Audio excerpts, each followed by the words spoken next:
Hi everyone, welcome to this T5 strat explanation video. Sorry that I haven't posted in a while. I've been really busy, but hopefully this video can make up for that in some sense.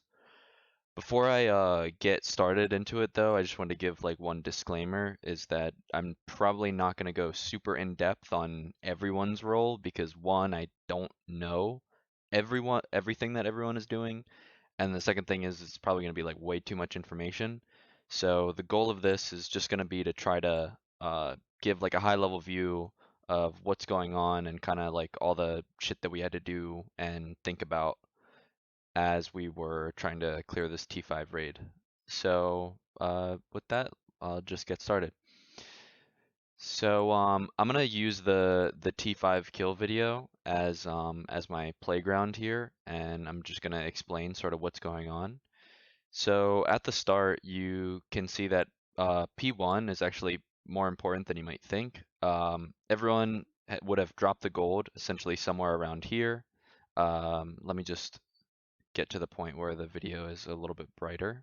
So everyone would have dropped the gold maybe around where Haja is right now, our bear. And what he's getting ready to do is he's getting ready to taunt the Shadow Rogmal, because that Shadow Rogmal is going to end up giving like a Chasing Darkness puddle, which is going to chase whoever it's on. And you'll notice that we're two tanking, so we have one guard and one captain. And the reason why we want the Chasing Darkness puddle to go on Haja is because if that puddle is on the tank, the guard tank, who is going to be having aggro at the start here on the Rogmals, then he's going to have to kite around. And you'll see that what we're constantly trying to do with this two tank strat is we're essentially trying to get the Rogmals in a good enough spot where they're just like directly under the boss, and all the AoEs can hit them at the same time. So let me just play that out and I'll show you. So over here you see Haja getting ready. The Rogmals are going to spawn soon. The Rogmals just spawned. And now you see Slay or Adam grabbing aggro of the Blazing Rogmal. I'm getting ready to Oathies here. And we're getting ready to nuke this Blazing Rogmal as fast as we can. There you see Haja has the eye, and so he's kiting the Chasing Darkness puddle and he's giving it to the tanks. That way the tanks take less damage from building flames and can just use it for combust really easily. And then we as the group can also use it for hiding for fulmination from this Blazing Rogmal. So you see he kites it back there. And now we're hiding for fulmination.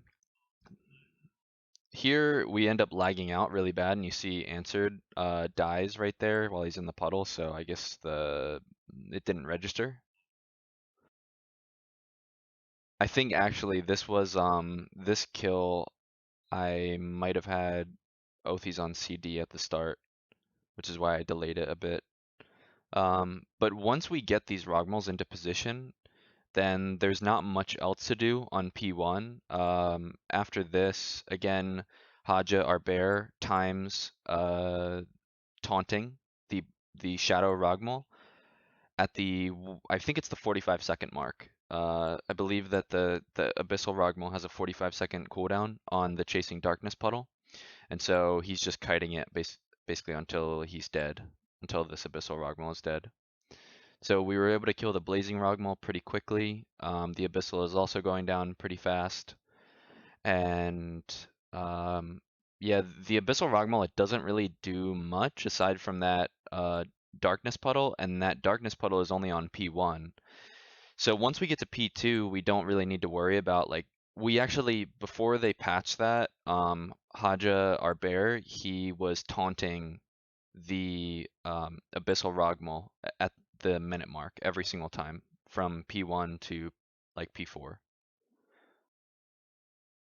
So now our guard Slay is combusting, so we had to back up for a little bit.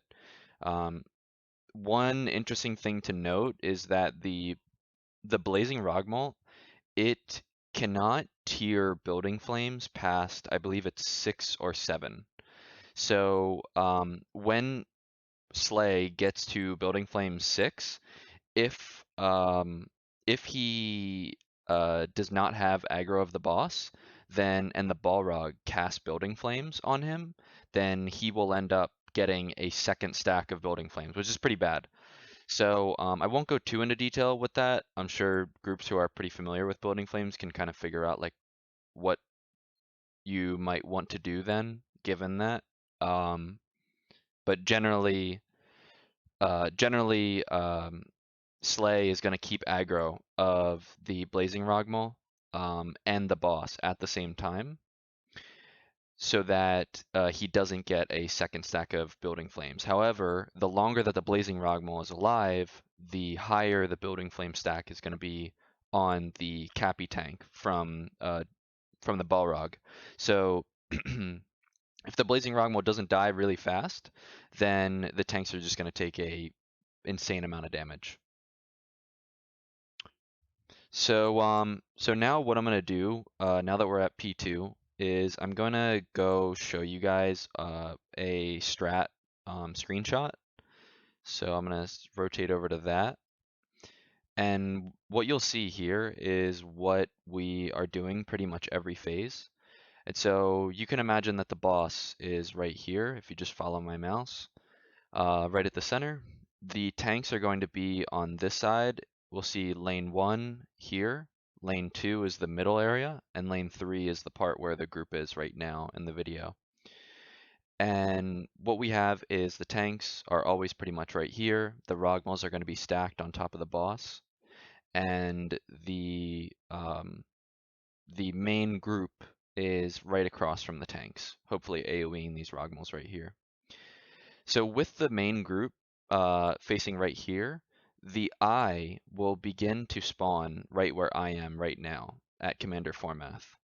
And what we do with the first eye is our main goal is essentially to get a puddle for the tanks, get a puddle for the group, and get a puddle for the RK to essentially chill and like be away from the group and not really worry about getting hit by debris. Now on P2 we don't really need to worry about debris, but we could talk about that in a bit.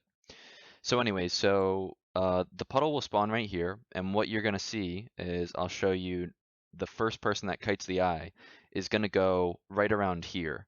What that does is that brings the puddle directly under the boss so that the tanks have it, the group has it, and then we can bring it over here so that we have additional puddles over here in case we need to hide for fulmination, or the RK can basically chill back in there. So I'm just gonna show that, and then I'll show the rest of the part after this. So I'm just gonna skip to the first eye here. Okay, so this is perfect.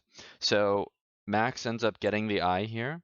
He's gonna bring it right in the spot that we talked about so that it goes directly under the boss. And he pretty much kited it perfectly here. So now he's giving a puddle to the right of the group so that they can hide for fulmination. And he's just trying to get damage in while he's, kiting the eye as best he can.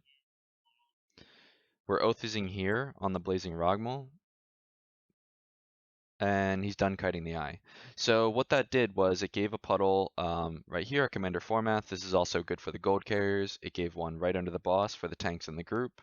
It gave one to the right of the group, and then it also gave one for healers and LMs as well, right over here. So he pretty much did it perfectly.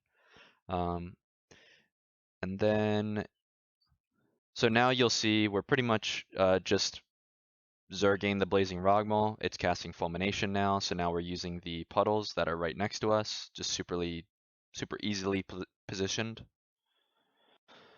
The faster we kill this Blazing Rogmal, the less that our Cappy tank will tear up on Building Flames from the boss, which is really nice. Right now the gold carriers are soaking. And now we're gonna end up, let me pull back because I'll show you the second eye. I'm hoping that, I'm gonna see how Hoot kited this.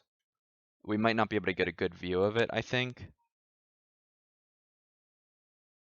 Okay, so it's gonna be a bit hard to get a view of it, I think. So I'll show you on the next phase, how we're gonna kite the second eye.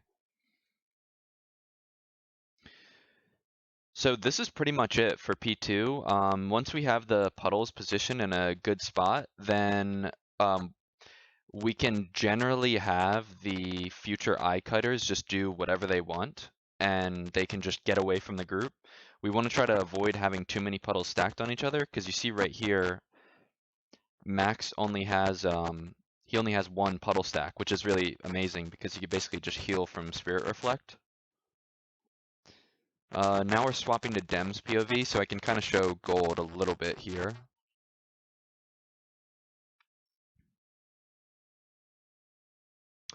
So Dem and I are pretty much constantly communicating, telling each other, you know, where to drop, make sure we don't drop on top of each other. And I think Dem is mostly just, you know, keeping up his tricks, making sure to not screw up his gold. He did a really good job here for sure. So I think that's pretty much it for P2. So I'm just gonna go over to P3. Let's see if I can skip to it. It's gonna take me a couple skips.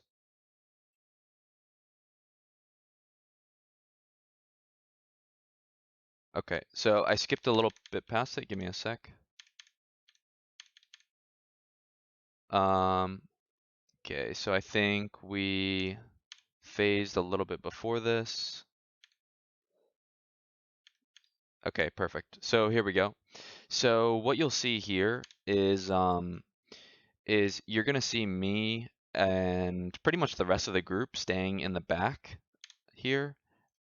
And the reason why, so you see this view here, which is all the champs and the warden. They are gonna go front first. And I don't really know like exactly the, you know, the marker at which point like they need to be up there, so we just generally kind of have it figured out in our head. But what happens by them going first is, for some reason, I don't really know why, the boss will cast debris on them. And because of that, that means that we can always get the debris in group. We actually ran into this problem the opposite way, where myself and Dem would always get the debris as gold carriers, and we ended up like thinking, okay, like what is going on? Like why are we always getting the debris? We realize it's because like the DPS is milking, and they're always the ones that are coming in last. And then we ended up trying like switching it up. Big kudos to like Fitz and Eli for suggesting it, for having them go first. And I guess, you know, it just somehow worked. So it was really nice that we figured that out. And so yeah, you'll see them go first here. I'll let that play out.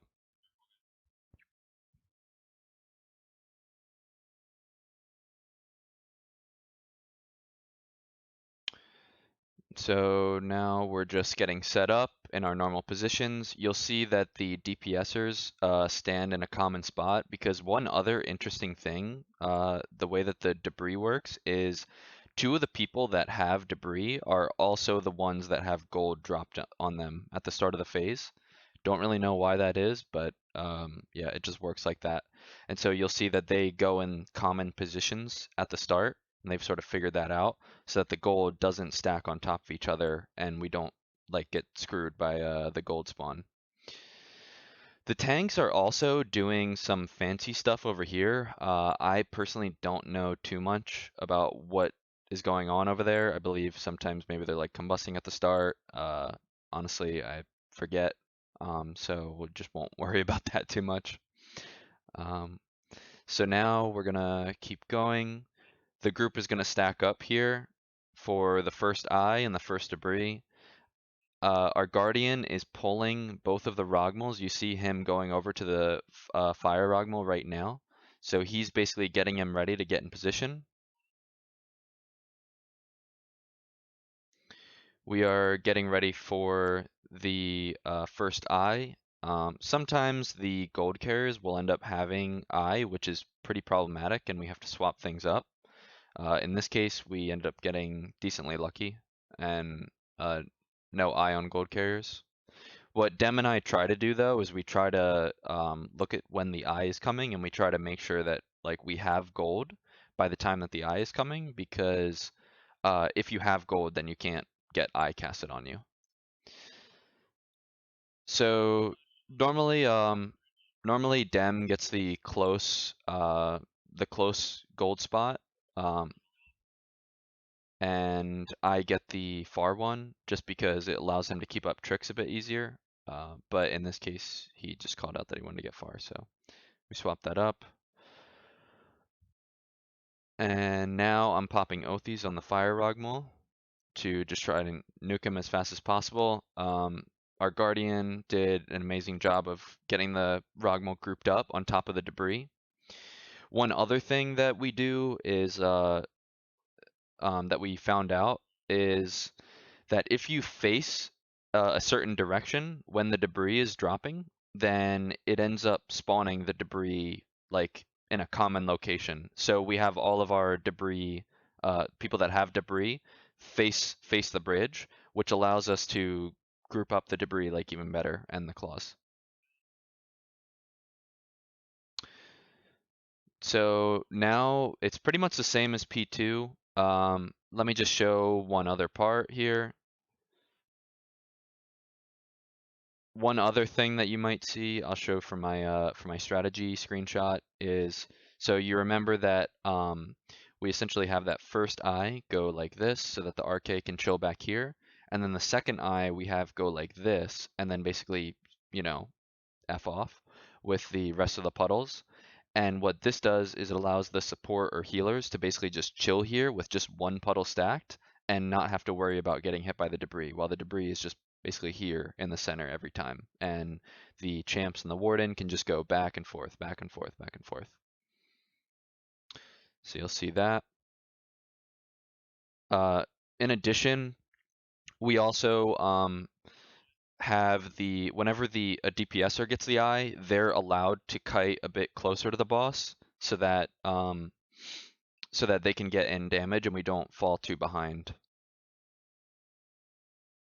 And yeah, here you'll pretty much see just the general rule of thumb for soaking is that right after you soak, you drop on the next explosive line. So you'll see me and Dem are gonna drop here on this explosive line. In addition, in terms of my role, you won't really see me going for much like damage at all. I'm pretty much trying to do my best to just keep up words of courage, um, throw spot heals wherever I can for people that need full heal, and go for auto crits whenever it's available, and ideally when debris drops. Sometimes I skimp on it a little bit just because I don't want to risk like missing the soak. So you might see that. And yeah, that's just a general thing. So we're pretty much about to end up finishing phasing here, which is really nice.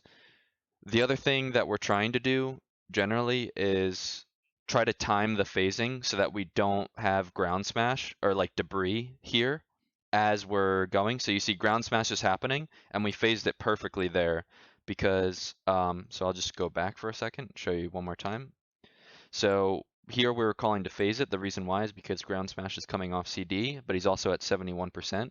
So what we're actually trying to do is we're trying to phase him during the induction of ground smash so that he has ground smash on CD, but he doesn't actually get it off and we don't have to deal with the debris that spawns. So you'll see right here in the middle, ground smash, and here comes the phase. There's the phase. So now you'll see the same situation. The champs and the warden are going to go first. Here we'll end up getting a DPSer POV, so that'll be nice. And so now that it's phase 4, we need to start dealing with fulmination, and you'll hear the fact that Fitz calls that we're get ready for triple hide, and the triple hide is from the fact that we have the boss's fulmination, which is a one shot, the fire rogmole's fulmination, which is a one shot, and then after the boss spawns fulmination, then there's going to be the grims, which also have fulmination. So it's this was probably the most insane part of everything. So you'll see the champs are now getting set up in their normal spots. Looks like perks or agilities our warden ended up getting gold, so we know he has debris. So he needs to make sure he faces the correct direction. Eli, the person we're watching, is gonna have eye here, and so we'll see him kite as pretty much perfectly as you could. So you'll see that the eye is right here, where my mouse is. It's coming down, straight down. Now they recently patched this, but before what we had to do was we had to call during this video, we had to call for SI so that the eye would move because sometimes it wouldn't move. And so you'll see we get a puddle for the gold carriers, the tanks, the group, and the group right there, and then for Maxi and the healers, and it was pretty much perfect. The next eye I would think is going to go a bit to the left of the group and maybe give another one that's even easier for healers and support. So now you see the DPS or POV. We're popping Othes here. One other thing we did was we also realized that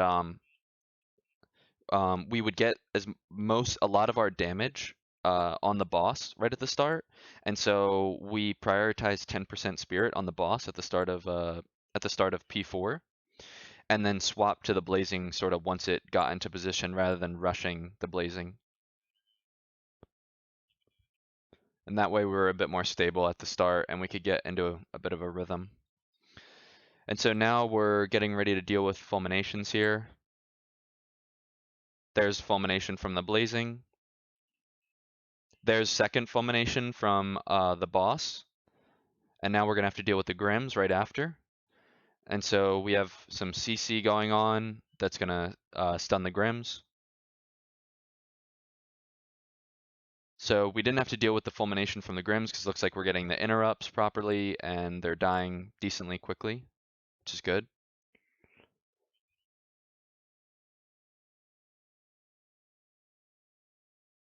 And now we also call hides for the explosive line as well. So we step into the puddle for explosive line.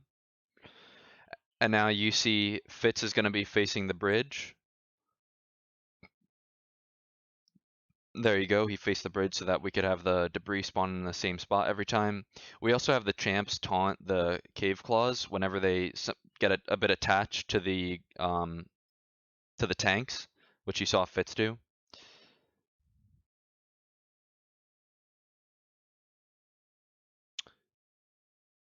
And that's pretty much it for P4. Luckily, we only have to deal with the double or triple foam one time because the blazing dies relatively quick. But now we're dealing with another foam from the boss.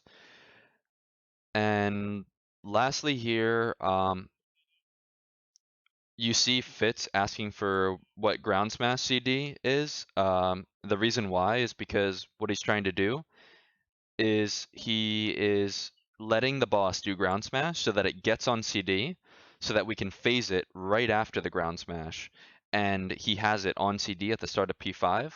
If he doesn't have it on CD at the start of P5, he will just sit there in the middle of the room, which we do not want.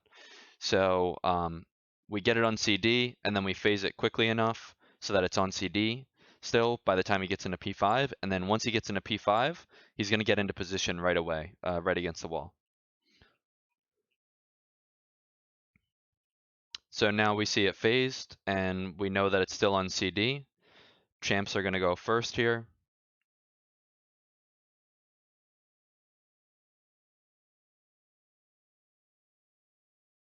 And I'll go full screen here.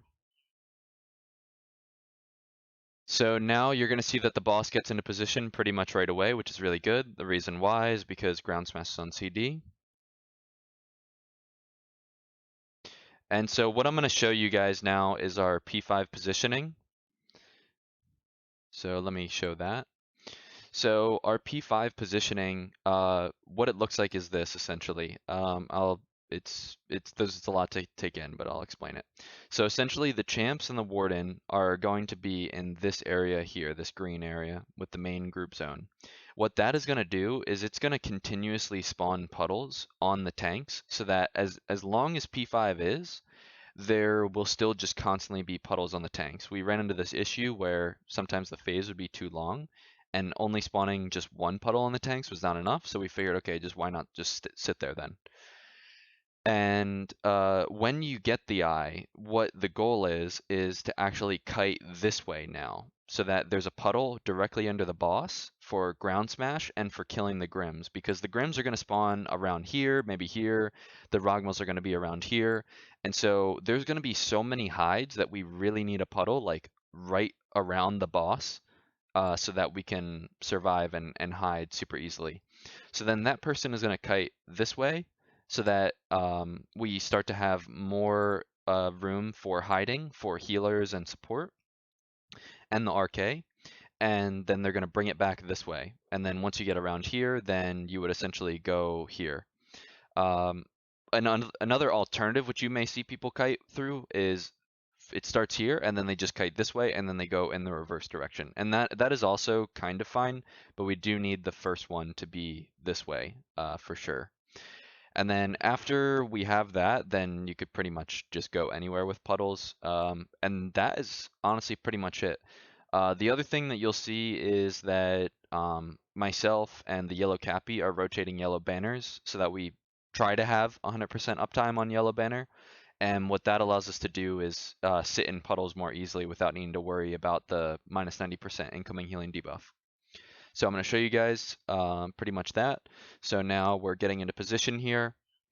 Othes is going in on the boss. And now, because it's P5, we're just zerging the boss, 100% zerging the boss, because the tanks can just sit in the puddles and not worry about taking too much damage as long as they, do okay with their combusts. And we can just pretty much kill the boss and we don't have to worry about the blazing.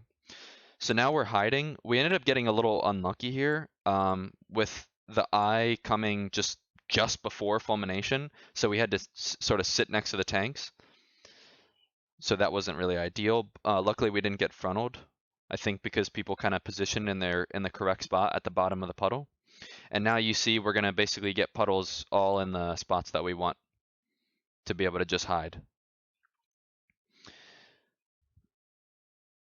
So you pretty much see that we're just, we have a puddle under the boss, we are killing the claws and the debris, and I mean, it's pretty much just a boss nuke. The only thing that we just can't worry, or that we just need to make sure that we have under control is staying calm and basically not getting overrun by the cave claws and debris, and not letting them get inductions off.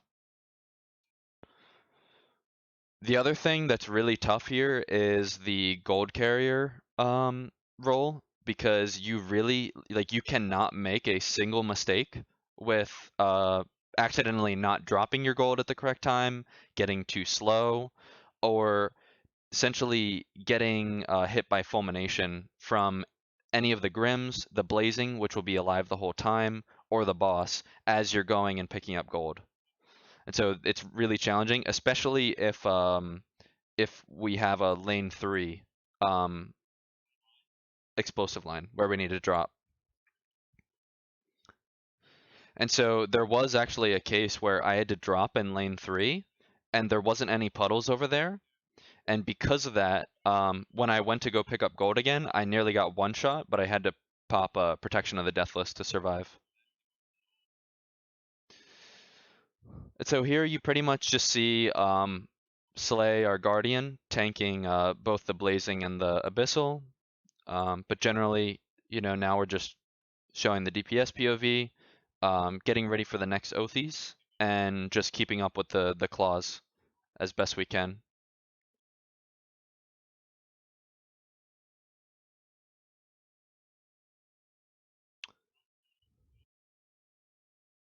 And for this situation, we found that facing the tanks was best based on where the debris spawned and the cave claws. It also affects where the cave claws spawn.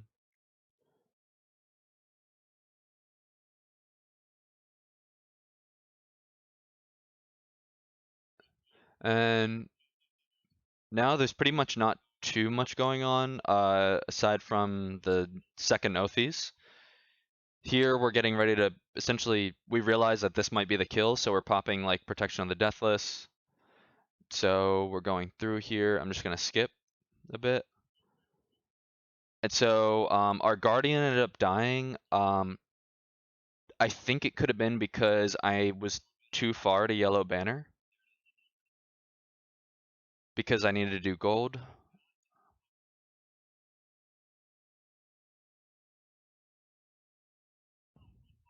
And now once it gets to 51%, we are not really worrying about any of the debris, which is why it seems like we start to get like really unsustained. We're just pretty much pushing the boss. We could have maybe took an approach of just keeping it sustained, but we essentially started to let ourselves get overrun by just trying to just finish the boss. And so Fitz here, he has Chasing Darkness, and he's trying to get as much damage in as he can since it's at 51, and we're starting to drop. Now you'll see that there ended up being a soak that get popped. And so if we don't kill the boss here within the next few seconds, then we're actually going to get one shot because I ended up taking the approach of essentially trying to push the boss and not worrying about the soak because I figured it was at 51% and luckily it paid off, but it was pretty risky. And then you'll see pretty much yeah, everyone dies at the end, and we have a bunch of cave claws that we let spawn, toward the end there. Blazing and Abyssal still alive. But yeah, that was pretty much the strat and everything that we had to do. There was definitely a lot more to it, I think, for people's individual roles. I mean, I didn't really talk about like the RK responsibility. There's a lot of like gold carrying sort of minute details, and some minor tanking details, and I think the bear as well is also like timing his CDs at certain times as well. So yeah, hopefully that gave like a bit more explanation and clarity to what's going on in the video, and I hope you enjoyed. So thanks for watching.